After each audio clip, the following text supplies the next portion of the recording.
Good evening students. बच्चों sorry मुझे थोड़ा टाइम लग गया है। मुझे इंपॉर्टेंट क्वेश्चंस है ये अप्लाइड केमिस्ट्री के बीटेक फर्स्ट ईयर के। ठीक है, आप लोगों ने ही बोले थे कि मैम कुछ इंपॉर्टेंट क्वेश्चंस बता दीजिए। वैसे तो पूरा होल सिलेबस ही इंपॉर्टेंट है 100% के लिए, लेकिन हाँ अगर आप इसमें से पढ़ेंगे तो एटलीस्ट 90% तक तो आराम से मार्क्स आ जाएंगे। तो हमारे पास मिड टर्म के एग्ज़ाम में यूनिवर्सिटी GGSIP में यूनिट 1 में फ्यूल एंड यूनिट 2 में polymer and phase rule important है। ठीक है, तो यूनिट 1 एंड 2 हमारे पास कंप्लीट आएगा। तो दोनों में से 15 मार्क्स के क्वेश्चंस बनेंगे, 30 मार्क्स का क्वेश्चन पेपर होगा। तो unit 1 fuel and unit 2 polymer. अब पेपर का पैटर्न क्या है? पेपर का पैटर्न जैसे लास्ट टाइम पे दिया था सेम वैसे ही है। क्वेश्चन नंबर 1 कंपल्सरी होगा, उसमें सब पार्ट्स हो सकते हैं ABCD। ठीक है, 10 मार्क्स का है क्वेश्चन नंबर 1। ठीक है, question number 2, question number 3, question number 4, 3 question होंगे। उसमें से हमें कोई भी 2 क्वेश्चन अटैम्प्ट करने हैं। Attempt any 2 from these 3। ठीक है, इन 3 में से हमें 2 करने हैं और एक ये क्वेश्चन करना है, यानी टोटल हमें 3 क्वेश्चन करने हैं। 10 मार्क्स का ये, 20 मार्क्स का ये, 10 2 बोले।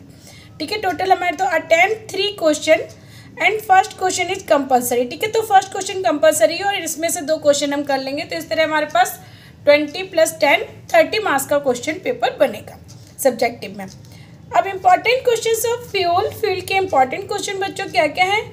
फ्यूल में मेनली सबसे इंपॉर्टेंट होता है कैलोरीफिक वैल्यू। तो क्वेश्चन आ सकता है define the term calorific value. Calorific value क्या होता है, उसकी यूनिट्स क्या होती हैं? ठीक है, यूनिट्स ऑफ कैलोरीफिक वैल्यू की units calorie, kilo calorie, British thermal unit, centigrade unit वाला है। ठीक है, तो इसमें हम GCB एंड NCB क्या होता है, what is the difference between GCB NCB, how you calculate GCB and NCB। ठीक है, तो इसके बारे में पूछ सकते हैं। What is the classification of fuel, solid fuel, liquid fuel, gaseous fuel, primary fuel, secondary fuel. ठीक है, इस तरह हो सकता है। Characteristics of good fuel, good fuel की क्या क्या कैरेक्टरिस्टिक्स हैं? ठीक है, इसका गुड फ्यूल की कैरेक्टरिस्टिक्स पे ऊपर डिपेंड हो सकता है।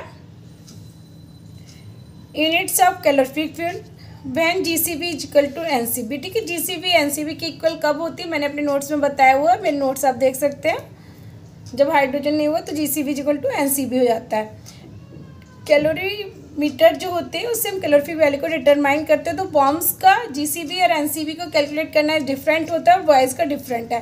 ठीक है, तो दोनों फॉर्मूले से bomb calorimeter and boys gas calorimeter का वर्किंग किस तरह ये वर्क कर रहा है, किस तरह इसका डायग्राम बनना है और इसका प्रिंसिपल और उसकी न्यूमेरिकल पूरा फुल क्वेश्चन आपको ढंग से पढ़ने हैं। ठीक है, एनालिसिस ऑफ कोल में 2 टाइप की एनालिसिस होती है, proximate analysis and ultimate analysis. एक में हम एलिमेंटल एनालिसिस है और एक में पूरा एनालिसिस है। ठीक है, तो दोनों के न्यूमेरिकल पढ़ने और दोनों के बारे में डिफरेंस पढ़ना है। ठीक है बच्चों, इतना ध्यान रखना है कि हमें फ्यूल में ये चीज़ें इंपॉर्टेंट है।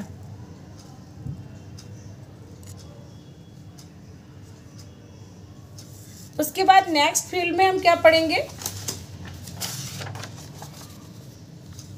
पेट्रोलियम, लिक्विड फ्यूल में पेट्रोलियम, उसके कंस्टिट्यूएंट ऑफ पेट्रोलियम पढ़ लेंगे। क्रैकिंग, रिफॉर्मिंग, क्रैकिंग अलग है, रिफॉर्मिंग अलग है। ठीक है, टाइप्स ऑफ क्रैकिंग पढ़ेंगे। नॉकिंग पढ़ेंगे, नॉकिंग में एंटी नॉकिंग कंपाउंड्स पढ़ेंगे। एंटी नॉकिंग क्या होता है? Octane number and cetane number, octane rating या सीटेन रेटिंग बोलते हैं इसको, उसको पढ़ेंगे। उसमें डिफरेंस पढ़ेंगे। गैसोलीन एंड पेट्रोल क्या है, कब यूज करते हैं। पावर अल्कोहल क्या है। सिंथेटिक पेट्रोल भी पूछते हैं एग्जाम में, पावर अल्कोहल के साथ में सिंथेटिक पेट्रोल भी ध्यान रखना है। Dulong formula, theoretical calculation of calorific value के लिए, इसके न्यूमेरिकल्स के लिए हम इसको भी यूज करते हैं, इसको भी ध्यान रखना है। इसके न्यूमेरिकल्स आते हैं, मैंने प्रैक्टिस कराई हुई है, उसमें मेरे PPT में मिल जाएंगे आपको। कार्बनाइजेशन ऑफ कोल या मेटलर्जिकल कोक बोलते हैं इसको, तो ये दोनों ही ध्यान रखना है। मेटलर्जिकल कोक या कोक में केकिंग, कोकिंग, ये हमें पढ़ना है। कार्बनाइजेशन कोल में ऑटो होफमैन ओवन मेथड है, उसको पढ़ना है। गैसियस फ्यूल में हमें सभी फ्यूल्स की मेनली कंपोजिशन ध्यान रखने और उसकी एप्लीकेशन क्या है, कहाँ इसको यूज़ करते हैं, एप्लीकेशन एंड यूजेस को ध्यान रखना है और उसका कंपोजिशन। तो natural gas, CNG, LPG, PNG, water gas, producer gas, oil gas, coal gas. Gaseous fuel भी हमारा लेटेस्ट मैंने लास्ट ईयर ही बनाया था तुम लोगों के लिए, तो उससे आप लोग पढ़ सकते हैं। कंबशन ऑफ फ्यूल, इस पर न्यूमेरिकल बहुत इंपॉर्टेंट है, यही मोस्टली इंपॉर्टेंट है, ये सबसे ज़्यादा इंपॉर्टेंट। ठीक है, कंबशन के न्यूमेरिकल साथ जरूर देख लेना। ठीक है, ये बहुत ज़्यादा एग्जाम में पूछे जाते हैं, एंड टर्म में भी पूछे जाते हैं। ठीक है, तो कंबशन ऑफ फ्यूल के न्यूमेरिकल्स, कंबशन के मेरे उसमें वीडियो बनी हुई है, आप लोग देख लेना। Right short notes on synthetic petrol क्या होता है, अनलेडेड पेट्रोल जिसमें लेड नहीं होती वो क्या होता है, caking and coking of coke coal, ठीक है, उसको पढ़ना।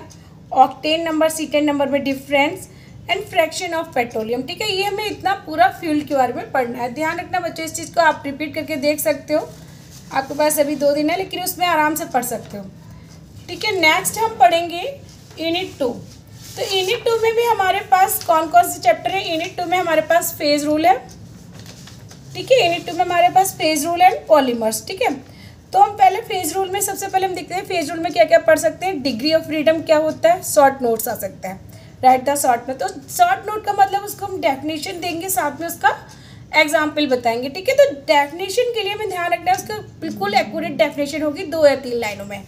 कंपोनेंट्स क्या होते हैं, how to find out the components, eutectic point क्या होता है, ट्रिपल पॉइंट क्या होता है, ठीक है। 1 कंपोनेंट सिस्टम और 2 कंपोनेंट सिस्टम में eutectic point, triple point, congruent point, ये सब पॉइंट्स आएंगे, उन सबको आप ढंग से पढ़ेंगे, ठीक है। पैटिंसन प्रोसेस क्या है या डीसिल्वराइजेशन प्रोसेस क्या है, इसको डीसिल्वराइजेशन प्रोसेस भी बोलते हैं। Calculate number of components, degree of freedom, number of phases, same कुछ रिएक्शंस दी होंगी, उसको कैलकुलेट करना है आपको, नंबर ऑफ कंपोनेंट्स निकालना है, डिग्री ऑफ फ्रीडम निकालना है एंड नंबर ऑफ फेजेस निकालना है, ठीक है। ये सब मेरा उसमें फेज रूल पे भी मेरा फेज रूल पे वीडियो बनी हुई है, उसको आप लोग देख लेना। नंबर ऑफ कंपोनेंट को निकालना भी बताया है, फेज रूल का अलग से भी एक प्लेलिस्ट है, तो फेज रूल पार्ट 1, 2, 3, 4, 5 पार्ट्स हैं, ठीक है, उसको देख लेना। 1 कंपोनेंट सिस्टम पूरा वाटर सिस्टम, उसके हम वाटर सिस्टम में सारे फेज डायग्राम अच्छे से बनाना आना चाहिए। उस फेज डायग्राम में हमें इंपॉर्टेंट होता है सारी एरिया दिखाना, ठीक है, सारे कर्व्स। एरिया का मतलब सॉलिड की एरिया, गैसेस की एरिया, लिक्विड की एरिया, कर्व्स कहाँ से कहाँ ट्रांजिशन हो रहा है उसके कर्व्स, पॉइंट्स कौन से पॉइंट पे वो सभी इक्विलिब्रियम पॉइंट कौन सा है, यूटेक्टिक पॉइंट है, ट्रिपल पॉइंट है, उसको बताना है। अगर वाटर सिस्टम है, वाटर सिस्टम में मेटा स्टेबल कर्व्स भी होते हैं, सब्लिमेशन कर्व भी ध्यान रखना है, ये दोनों ज़्यादा पूछा था, इसमें शॉर्ट नोट भी आता है, define the term Meta stable curve and sublimation curve. Next है 1 कंपोनेंट सिस्टम में सल्फर, सल्फर भी 1 कंपोनेंट सिस्टम है बेटा। तो सल्फर में 4 ट्रांजिशन स्टेट होते हैं, यानी 4 एलोट्रॉप्स में पाया जाता है, monoclinic sulphur, rhombic sulphur, liquid sulphur and vapour या गैसियस सल्फर, ठीक है। तो ये सभी सल्फर में 4 फेजेस होते हैं, तो ये फिर इसका भी हमें फेज डायग्राम ध्यान रखना है। डिग्री ऑफ फ्रीडम्स किस तरह निकालना है, एरिया, कर्व्स, पूरा ट्रांजिशन कर्व्स हमें चार्ट में ध्यान रखना। फ्लो चार्ट्स बनाया हुआ है मैंने खुद, एक टेबल बनाई हुई है, पूरा इसके नोट्स अवेलेबल है, आप लोग प्लीज़ गो थ्रू हो जाना एक बार। 2 कंपोनेंट सिस्टम में जिंक एंड मैग्नीशियम सिलेबस में है एंड सिल्वर एंड लेड है, ठीक है। तो जिंक और मैग्नीशियम के केस में हम मैग्नीशियम MgZn2 बनाते हैं, तो वो हमें ध्यान रखना है वो कहाँ पे कंपाउंड बनना है, और उस कंपाउंड का जो भी सिस्टम बनता है उसको कॉन्ग्रुएंट मेल्टिंग पॉइंट है, इंपॉर्टेंट है, उसको ढंग से पढ़ना। कॉन्ग्रुएंट मेल्टिंग पॉइंट, फिर से बोले कॉन्ग्रुएंट मेल्टिंग पॉइंट सिस्टम या कॉन्ग्रुएंट पॉइंट क्या होता है, ठीक है, वो ध्यान रखना। Phase diagram zinc and magnesium का कर्व्स, एरिया, पॉइंट्स ध्यान रखने हैं। इसी तरह 2 कंपोनेंट सिस्टम में सिल्वर एंड लेड में यूटेक्टिक पॉइंट ध्यान रखना है। पैटिसन प्रोसेस या application of this silver and lead process, desilverisation of lead बोलते हैं उसको। फेज डायग्राम में curve and area and degree of freedom ध्यान रखना है, ठीक है बच्चों। नेक्स्ट है हमारे पास पॉलीमर्स। तो पॉलीमर में हम क्या पढ़ेंगे, पॉलीमर में सबसे पहले हमें शॉर्ट नोट आएगा, शॉर्ट नोट में डिफरेंट टाइप के पॉलीमर्स में हमें ध्यान रखना है। कंडक्टिंग पॉलीमर्स क्या होते हैं, जो कंडक्टिंग करते हैं, कौन कौन से पॉलीमर्स कंडक्टिंग पॉलीमर्स बोलते हैं, उसको हम इंजीनियरिंग थर्मोप्लास्टिक्स भी बोलते हैं, ठीक है। ये उसके शॉर्ट नोट्स अवेलेबल है हमारे पास, मेरे नोट्स में है, ये आपको मिल जाएगा। बायोडिग्रेडेबल पॉलीमर्स, बायोडिग्रेडेबल पॉलीमर्स कौन से हैं, नॉन बायोडिग्रेडेबल पॉलीमर्स का होते हैं, कुछ फोटो बायोडिग्रेडेबल है, कुछ हाइड्रो बायोडिग्रेडेबल है, ठीक है, टर्म्स आ सकते हैं। लिक्विड क्रिस्टलाइन पॉलीमर्स भी है, पॉलीथीन एंड देयर टाइप्स, ठीक है, पॉलीथीन में ढंग से पढ़ना है और उसके टाइप्स भी पढ़ने हैं। ये सभी पॉलीमर्स पे हमारे नोट्स वीडियो में हमारे पास वही वीडियो है, हमारे पास प्लेलिस्ट ध्यान रखना, BTech GGSIPU न्यू सिलेबस, ठीक है, न्यू लिखा होगा उसको आप ज्वाइन करना, ठीक है, न्यू वाले को ज्वाइन करना है, ठीक है। न्यू में इसी के अकॉर्डिंग हमारा प्लेलिस्ट बनी हुई है, इसी के अकॉर्डिंग। क्लासिफिकेशन ऑफ पॉलीमर्स में हमारे पास पे शॉर्ट नोट्स आ सकता है, कोपॉलीमर्स क्या होते हैं, होमोपॉलीमर्स क्या होते हैं, हेट्रोपॉलीमर्स क्या होते हैं, एडिशन पॉलीमर्स क्या है, उसके एग्जाम्पल देना। कंडेंसेशन पॉलीमर्स क्या है, उसके एग्जाम्पल्स देना। Linear, branch, cross link polymers कैसे बनते हैं, उसके एग्जाम्पल। आइसोटेक्टिक, सिंडियोटेक्टिक एंड एटेक्टिक क्या होता है, उसके एग्जाम्पल। ये सभी मेरा एक्सप्लेन है, ठीक है, वीडियो में आप लोग देख लेना। थर्मोप्लास्टिक एंड थर्मोसेटिक प्लास्टिक में डिफरेंस। फंक्शनलिटी ऑफ पॉलीमर्स क्या होता है कि उसमें रिएक्टिव साइड्स होती है एक पॉलीमर्स में, जैसे ये पॉलीमर्स है तो इस साइड भी रिएक्टिव साइड, इस रिएक्टिव साइड, बीच में भी कुछ हो सकता है, तो रिएक्टिव साइड्स को हम फंक्शनलिटी बोलते हैं। इस पर भी हमारे नोट्स बने हुए हैं, आप लोग इसको एक बार गो थ्रू हो जाएंगे, उसके एग्जाम्पल आ सकता है, एग्जाम में इंपॉर्टेंट है, ठीक, फंक्शनलिटी में। अब ये पॉलीथीन में 4 टाइप की पॉलीथीन पढ़ेंगे, low density polythene, high density polythene, दोनों में डिफरेंस क्या होता है, and linear low density polythene and ultra high molecular weight polythene, ठीक। इस तरह मैं चारों के इंपॉर्टेंस एंड चारों के डिफरेंस पढ़ेंगे। ये भी बने हुए नोट्स, इसको आप देख लेना। नेक्स्ट है कंडेंसेशन पॉलीमर्स, उसमें प्रिपरेशन पढ़ेंगे, nylon, glyptal, phenol formaldehyde, area formaldehyde, ठीक है, ये हमारे सिलेबस में है। तो इन सभी की प्रिपरेशन, चारों की प्रॉपर्टीज़ एंड यूजेस। बच्चों आप लोग बिल्कुल भी घबराना नहीं, नर्वस नहीं होना है, जो आता है उसको अच्छे से लिख लेना और कोशिश करना नीट एंड क्लीन कॉपी होनी चाहिए, और जो भी क्वेश्चन आपको इजी लगता है उसको आप फर्स्ट अटैम्प्ट करिए। थैंक यू बच्चों, गुड लक, टेक केयर। कल मैं ईवीएस के भी इंपॉर्टेंट कोर्स नोट्स और इंपॉर्टेंट क्वेश्चंस को अपलोड कर दूंगी। थैंक यू बच्चों, good luck, best wishes for your exam.